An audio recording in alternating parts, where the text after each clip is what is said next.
순창 강천산에 삼인대라는 비각이 있습니다. 여기서 이 삼인은 사람 셋의 삼인이 아니라 도장 셋의 삼인이라고 합니다. 연산군 12년 중종방정이 성공하고 7일 만에 단경왕후 신씨가 폐위됐는데요. 10년 뒤 이 폐위된 신씨의 복위를 위해 지방관인 3명이 나뭇가지에 각자의 관인을 걸어놓고 상소를 올리기로 결의한 곳이 바로 삼인대라고 합니다. 인문 클래스, 오늘은 강천산에 있는 순창 삼인대로 역사 여행을 떠나보겠습니다.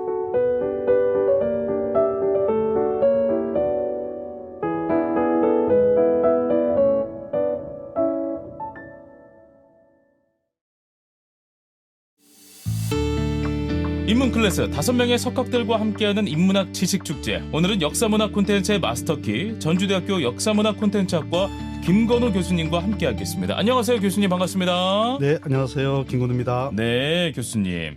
자, 오늘은 두 번째 저희가 만나는 시간이잖아요. 어떤 이야기 나눠볼까요? 말씀드린 전에 혹시 네. 조강지처 불화당이라는 말씀을 들어보신 적 있으십니까? 조강지처. 네. 조강지처는 우리가 알잖아요. 네. 네.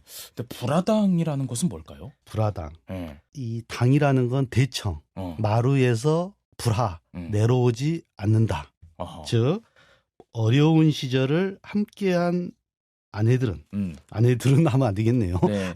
아내는 집에서 내쫓지 않는다. 라는 뜻입니다. 네. 그렇군요. 나이 드신 분들은 지금도 이제 조강지처란 말은 네. 이렇게 쓰시는 분들도 종종 계시죠. 그럼요. 네. 알겠습니다. 그러니까 어려웠을 때 함께한 동지들은 어떠한 순간에도 내치지 않는다, 배신하지 않는다. 네. 약간 이런 의미가 담긴 거네요. 예. 네. 그런데 오늘 주제인 순창 삼인대와 조강지처 불화당이라는 말은 어떤 관련이 있을까요? 네. 혹시 그 역사 교과서에서 중종반정이라는 이런 말을 들어본 적 있으십니까? 네네. 중종반정은 이제 중종이 반정, 이제 정도로 회복을 했다 이런 뜻인데요. 예. 연산군이라는 폭정을 이제 중종에 의해서 이제 올바르게 바로잡았다 이런 뜻이죠. 그런데 중종반정이 일어나고 중종의 아내가 신씨인데요. 신씨가 궁궐에 이제 들어와서 7일, 즉 일주일 만에 반정 공신에게 내쫓히게 됩니다. 허허. 요즘 말로 하면 타인에 의해서 강제 이혼을 당하게 되는 거죠. 어휴.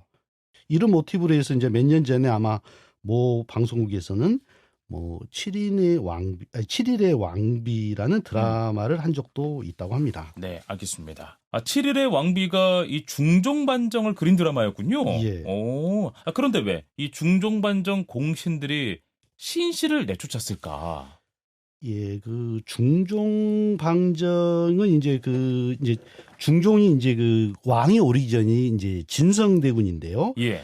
진성대군은 그 연산군의 이복 동생, 즉 배다른 동생입니다. 그렇군요. 어머니가 다르다는 거죠. 예.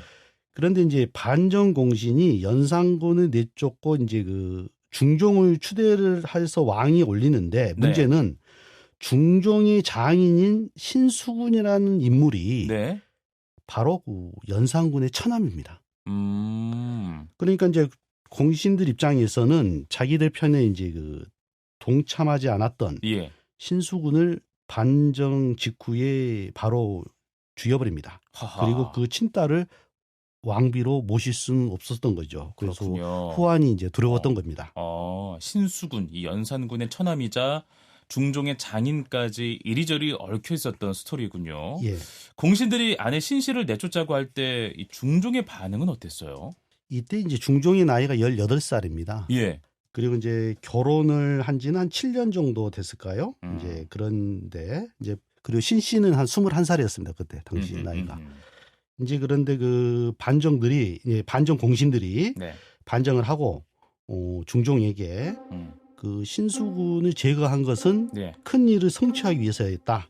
그런데 신수군의 친딸이 궁궐에 있습니다. 중전으로 삼는다면 인심이 불안해질 것이고 종묘사직에도 문제가 된다. 그러니까 끊어버리고 밖으로 내쳐야 된다 합니다. 그때 이제 그 중종은 아래는 이 공신들이 말하는 내용들이 매우 마땅하지만은 그러나 조강지처인데 어떻게 해야 되지? 라고 합니다. 여기서 이제 조강지처란 말이 나와야 합니다. 이게 이제 실록에 있는 그대로입니다. 그대로 이 단어를 썼어요. 예. 조강지처인데 내가 어떻게 하지? 이런 말을 합니다. 그러니까 다시 그 반정 공신들은 종묘 사직을 머뭇거리지 말고 속히 그 결단을 내리라 하면서 할 수 없이 큰 걸 보고 가라.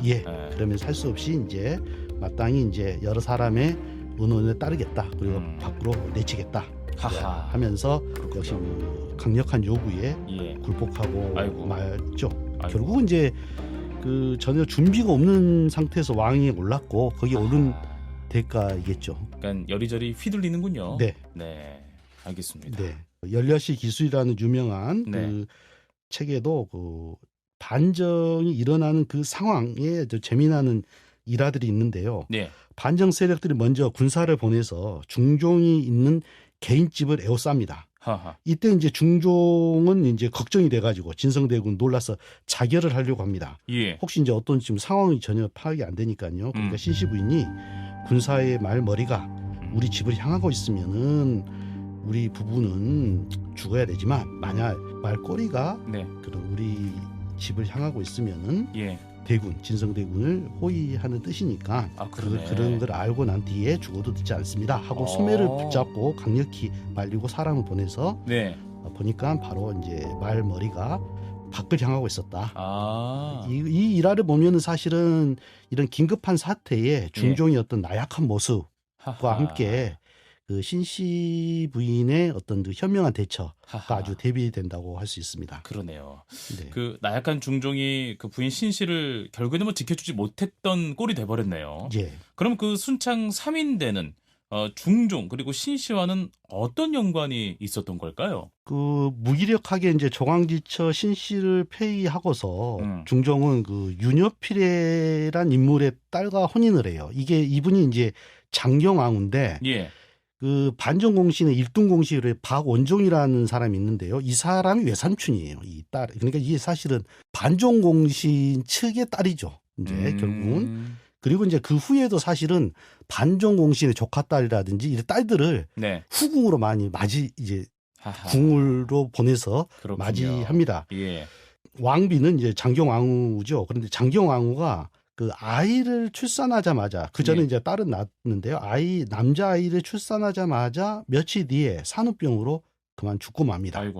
이 아이가 바로 후대의 인종이라는 사람입니다. 근데 우리가 이제 옛날에 이제 이것도 죽었다 뭐 이렇게 말하지 않죠. 보통 왕이나 왕비는 뭐 승하라는 특별한 용어를 사용합니다만 일반 시청자를 위해서 그냥 이 범칭, 평범한 용어를 지금 제가 말씀드립니다. 그리고 나서 이어서 천재지변이 잇따라요. 그러니까 구원 전지를 중종이 내립니다. 구원 전지는 어떤 거냐면 그 천재지변이 일어나면 임금이 대소신료들이나 일반 선비들에게 국정에 대해서 어떤 의견든지 한번 말해보아라, 상소해봐라 하고 특별 지시를 내려요. 그러니까 특수한 상황이니까 당신들의 이야기를 한번 다 들어보겠다. 내가 지금 뭔가 놓치고 있는 게 없는지 파악해보겠다 이런 거잖아요. 맞습니다. 이때 이제 그 중종 10년 8월 달에 순창군수 김정 그리고 담양부사 박상, 무한현감 유옥이라는 이 세 명의 현직 관료가 이곳 순창 강천산에서 만나서 관인을 나뭇가지에 걸고서 폐위된 신씨 10년 만에 다시 복귀시켜야 된다는 상소문을 올립니다. 굉장히 이게 놀라운 일이죠 지금. 이거는 굉장히 파격적인 어떤 제안인데요. 그렇죠. 아주 상상하기가 좀 어렵죠. 이게 폐위된 지 10년 만에 이거를 다시 왕비로 복위시키고 후대 인종을 이제 어머니로 삼아야 된다는 거죠 이제. 아니 그러면 그 이제 신씨의 복위를 주장하는 그 이제 세력 3인이 있잖아요. 근데 이미 그 왕의 권력을 완전히 장악한 중종 또는 조정은 어떤 반응을 보였을까? 이것도 너무 궁금해. 이제 완전히 대립각을 세우겠다는 거잖아요. 중종이 당연히 그 상소를 보고 또 온 조정이 화들짝 놀랍니다. 그리고 이제 이 구원 보통 상소 그러니까 임금이 어떤 의견을 묻기 위해서 그 한번 특별 지시를 내려서 그 상소를 받는 것은 네. 처벌을 하지 않는 걸 전제를 두고 의견을 받는 건데 그렇구나. 그럼에도 불구하고 이건 너무 심하다. 그러니까 너희들 야. 말 한번 해봐라. 야. 해놓고 말이 잘못됐으니까 벌어주면 이게 좀 그런데. 마치 이런 거잖아요. 예, 그렇죠. 이제 뭐 이렇게 그 사내에서 그렇죠. 그 사장님이 맞습니다. 다 얘기해봐 그렇지. 이렇게 했다가 야 그건 너무 심하잖아요. 그래서 감봉조 약간 이런 느낌이야. 그렇죠. 예. 예. 이제 그렇지만 이제 전통 시대의 봉건적 사회에서는 네. 이거는 너무 심해요. 나가도 너무 나갔다 해가지고 예. 이 처리 문제로 논쟁이 벌어지게 되고 아, 문제가 아주 복잡하게 됩니다. 그렇구나. 물론 이제 중종 반정이 일어난 지 10년이 돼서 네. 그 박원종이라든지 유순종, 성희양 같은 어떤 반정의 제일 주도적인 세력에서 3대장이라고 합니다. 이 사람들 3대장. 그 사람들 제일 무서웠겠는데요. 예. 이 사람들이 이미 죽었습니다만 아, 그 당시에. 예. 아. 그래도 공신들의 세력이 여전히 조정이 어떤 좀 영향력이 막강한 시대였습니다. 아하. 예, 그렇기 때문에 네. 이런 상소는 용납할 수가 없었던 거죠. 그렇군요. 네. 자, 그렇다면 궁궐에서 쫓겨난 중종의 이제 첫 번째 부인, 네. 예, 중종의 첫 번째 부인 신씨는 그 후 어떻게 됐습니까? 이 신씨에 대한 전설들은 많이 남아 있습니다. 중종과 그 신씨가 뭐 평소에 그 부부간의 애정이 남달랐는데 뭐 공신의 압력에 의해서 이렇게 쫓겨났기 때문에 예. 이런 어떤 이런 전설들이 많이 나오는 것 같습니다. 사실은 지금 생각해 보시면 뭐 잘 아시겠지만 신씨는 벌써 친정이 완전히 몰락을 했고 형제가 완전히 몰락하면서 맞아요. 사는 집도 전혀 없는 게 살면서 사실은 이제 그 정현조라고 정인지 아들이 있는데요. 그 아들이 이제 사실은 이제 그 중종의 고 한 면이 남편입니다. 이제 그러기 때문에 거기서 살다가 또 여기 서대문에 살다가 어디 살다가 막 이게 임시 거처를 한양 주위에서 아이고. 하면서 살거든요. 이제 그러면서 이제 뭐 중종도 뭐 신씨를 보고 싶어서 경예리에 그 올라가서 뭐 신씨가 있는 인왕산 기슭을 바라보곤 했다. 아이고. 그래가지고 이제 신씨가 이제 그 소식을 듣고서 인왕산 바위 위에 올라가서 자기가 자주 입었던 분홍색 치마를 경예루가 잘 보이도록 뭐 덮어놓았다가 저녁이면 거두었다 해서 아이고요. 뭐 네. 인왕산 치마바위 전설은 굉장히 유명하죠. 예. 그리고 사실은 이제 실록을 보면 중종이 죽기 직전에 그러니까 38년 만이죠. 폐위한 지 38년 만에 신씨를 만났다는 소문이 있어요. 이건 중록이 나옵니다. 예. 그런데 이제 실록에서는 신씨를 만난 게 아니라 그때 중종이 위독하니까 그 여자 중을 그 기도하기 위해서 이제 병을 치료를 위해서 기도하기 위해서 궁궐로 들여보낸 것이다. 네. 라고 실록에서는 그 아님을 굉장히 부정하는 그런 기사가 실제 이렇게 있습니다. 네. 그 하여튼 이런 많은 일화들을 남기고 그 신씨는 71세의 나이로 쓸쓸하게 그 세상을 이렇게 이제 떠나죠. 그렇군요. 그런데 이제 이건 제가 보기에는 어떤 후대의 어떤 전설인 것 같습니다. 민간의 어떤 염원 이런 것들이 이제 결합된 것 같고요. 사실은 준종이 이제 이런 삼인대에서 올라온 상소를 처리하는 과정들을 보면 결코 이제 그 이런 신씨에 대한 뭐 애정 또 이런 것들에 대한 것은 좀 없었던 것 같습니다. 네. 그러면 이제 상소를 올렸던 순창군수 김정등은 어떻게 됐을까요? 뭐 처벌을 받았습니까? 어떻게 됐습니까? 네. 그 처음에 이제 큰 죄를 이제 국문 예를 들어서 이제 그 붙잡아서 이제 고문을 하면서 신문을 하기를 청했지만은 이행이라는 사람이 있는데요. 이런 그런 당시 집권자들이 그랬지만 원로 대신 정광필 이런 사람들이 힘써서 조정에서 변호해서 박상은 이제 남평현 그러니까 지금의 나주고요. 김정은 보훈현의 유배를 보내는 정도로 끝났습니다. 유배는 갔군요. 네. 근데 이제 유배지가 사실은 뭐 나주라든지 또 보훈이라든지 이런 것을 보면 이런 변경 지역이 아니지 않습니까? 죄에 따라서 옛날에는 이렇게 유배지가 이렇게 정해지는데 그리고 또 박상과 김정의 어떤 출신지에 가까운 고향에서 가까운 지역으로 이렇게 결정이 되었고요. 이 몇 개월이 되지 않고 네. 다음에 이제 3월 달쯤 돼서 이제 봄이 돼서 사면되고 네. 다시 벼슬에 이제 임명되었습니다. 알겠습니다. 근데 이제 3인대 예. 3명이잖아요. 3명의 네, 현직 예. 관료가 이제 상소문을 올렸는데 네. 박상과 김정은 이제 유배를 받은 나머지 한 명은 죄를 안 받은 건가요? 그러면? 예, 그렇습니다. 이 무한 현감으로 있던 유옥도 강청사 모임에는 참여를 했는데 예. 최종 상소문에는 김정과 박상의 이름만 올리고 네. 그 유옥이라는 사람은 자신의 이름을 올리지 않아서 유배형을 받지 않았습니다. 오, 왜 그랬을까? 예.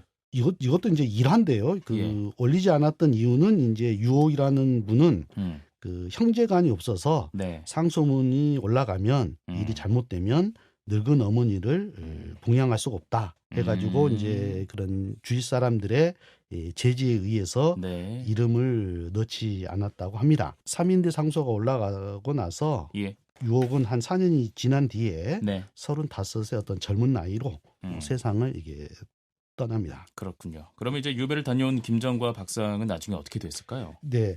김정은 이제 유옥이 죽고 나서 또 몇 년 뒤에는 이제 김효사화, 4년 뒤에는 이제 김효사화가 일어납니다. 그리고 예. 또 그것 때문에 제주도로 유배 갔다가 또 신사년에 또 옥사가 일어나서 사약을 받고 아이고, 죽습니다. 그렇군요. 그리고 김상 같은 경우는 이제 그 중종 24년에 이제 나주 목사로 있다가 파직당하고 박상. 고향, 박상이죠. 네. 박상은 이제 나주 목사에서 파직당하고 고향으로 돌아와서 네. 다음에 이제 세상을 이제 떠납니다. 네. 네, 알겠습니다. 자, 그런데 교수님, 그 3인대, 즉 네. 이 신 씨의 보기를 위해 올린 상소문, 네. 왜 우리가 중요하게 이 프로그램을 통해서 다루고 있을까요? 우리가 이제 잘 알다시피 중종의 이제 대표적인 개혁가 조광조란 이름 아마 들어보신 적 있으시죠? 네. 네네. 이분도 사실은 이제 사관원 그 아주 제일 맞단 직책이 있으면서 이 신씨 보기 상소 처분에 대해서 자기신의 의견을 개진을 해요. 그러면서 조정이 이제 평지풍파가 일어났는데요. 이때 그 조광조란 이름이 역사상 크게 각인이 됩니다. 이제 그런데 조광조는 이런 어떤 그 이 신씨 보기를 자체를 찬성한 건 아닌데 국왕이 의견을 물었는데 그 의견을 받아들이지 않았다고 하면 그만이지만 네. 초종에서 그걸 죄를 주는 것은 언론, 네. 언론이죠. 언론을 막아버린다 그렇죠. 해가지고 조광조가 거기에 대해서 굉장히 비판적으로 얘기를 하고 결국은 이 파동 때문에 예. 사관원 사원부 전체 관원이 교체가 됩니다. 어허. 시작은 그러니까 그 공신들의 세력들에 대해서 한번 견제하는 예. 그런 의미도 있고 또 하나는 이 살인들이 드디어 이제 목소리를 내기 시작했다. 그래서 조광조 같은 인물이 드디어 이제 역사적으로 나오기 시작했다 하는 부분에 대해서 이 3인대 이 상소는 굉장히 중요한 의미를 지닙니다. 그렇군요. 그 조금 문제가 있더라도 뭐 언론, 즉 그 언론 자체를 막아버리는 상황을 비판한 거잖아요. 예. 이는 결국 뭐 조정을 장악하고 있는 공신 세력의 견제이지 않았을까라는 생각이 좀 들기도 하고요. 예, 맞습니다. 그러니까 네. 앞서도 말씀드렸지만 인조반정 이후 10년 동안 공신들에 의해서 그 어떤 막혔던 그런 어떤 언론 이런 것들을 살인들이 이제 드디어 결집을 해서 이제 어떤 자신들의 목소리를 내는 첫 번째 사건이다. 네. 그리고 이 사건 이후에 살인들은 성장을 하고 예. 그리고 4년 뒤에 김효사화라는 그런 역사적 그런 과정이 네. 있습니다. 네, 알겠습니다. 조금 뭐 까다로운 질문일 수도 있겠는데요. 그 교수님 보기에 그 중종은 어떤 성격의 인물이었을까? 역사적 네. 평가는 좀 어땠습니까? 예. 앞서 이제 말씀드렸듯이 이제 준비 없이 이 왕이 올랐고 왕이 올라서는 반정 공신들의 예. 그늘 속에 있다가 또 이제 이분도 한 10년 정도 됐대 자신의 왕권 강화를 하기 위해서 신진사림을 또 기용합니다. 이제 이 사건 이후에 조광조를 4년 만에 급성장을 시켜줬죠. 그러지만 또 4년 뒤에 조광조를 김효사화로 이제 사약을 내리죠. 예. 이제 사약을 내릴 때도 보면 그 이제 실록이나 이런 데는 전혀 다른 사람 같다. 그러니까 중종이 그 조광조를 좋아했던 그런 때와 조광조에게 사약을 내릴 때는 하하. 전혀 다른 사람이고 사실은 아이고. 이 역사를 자세히 보시면 아시겠지만 중종이 적극적으로 사약을 내려요. 아주 다른 사람처럼 하하. 보인다라고 했죠. 그리고 예. 이제 그 뒤에도 여러 이제 권력 있는 신하들이 세력을 장하면서 예. 국정을 이 망가집니다. 아하. 중종의 성격이 이랬다 저랬다 하는 우유부단한 좀 음. 성격인 것 같습니다. 그래서 예. 이 벼슬이 아니고 왕이 오른 지 39년 만에 네. 정치 개혁은커녕 이것도 저것도 아닌 결과들을 초래를 했고 그 후에 인종, 명종 때 이어서 계속 국정은 외척들에 의해서 예. 좌우지 하하. 되죠. 아이고 네. 그랬군요. 자 그렇다면 여기서 이제 그 폐위됐던 신씨 그 이후에 어떻게 됐을까? 그러니까 복위를 했을까? 아니면 네네. 어떻게 살았을까? 이것도 참 궁금해요. 예.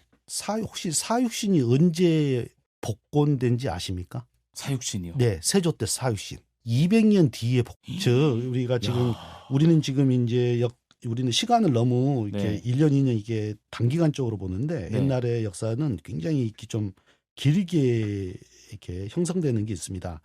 신시도 역시 복위가 되는 것은 거의 한 180년 이후 200년이 돼야만이 이렇게 복위가 됩니다. 아이고 그렇군요. 그리고 이제 이것도 이제 그 숙종 때부터 이제 신규라는 인물에 의해서 이제 그 단종이 이제 그 좀 노상군으로 강등됐죠.